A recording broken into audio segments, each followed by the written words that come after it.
L'Ajuntament de Vic disposa de més de 1.600 places d'aparcament de bicicletes repartides en més de 160 zones de la ciutat.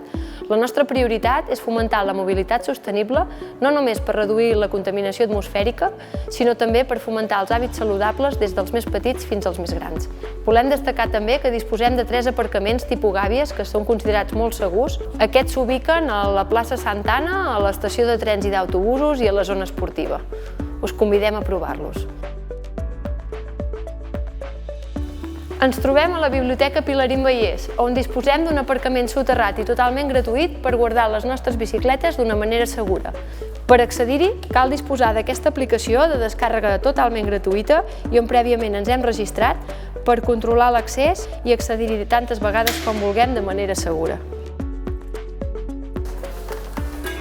A més, disposa de càmeres de vigilància les 24 hores. Aquest és el nou aparcament que posa a disposició l'Ajuntament de Vic per bicicletes.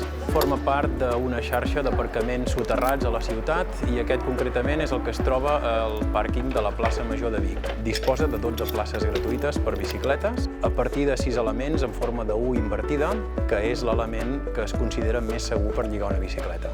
L'Ajuntament de Vic disposa de 4 aparcaments soterrats de bicicletes. Un és a la plaça Major, un altre és l'aparcament de la Biblioteca Pilarín Vallès, l'altre és l'Atlàntida i l'altre el pàrquing Ronda de la Ronda Francesc Camprodon.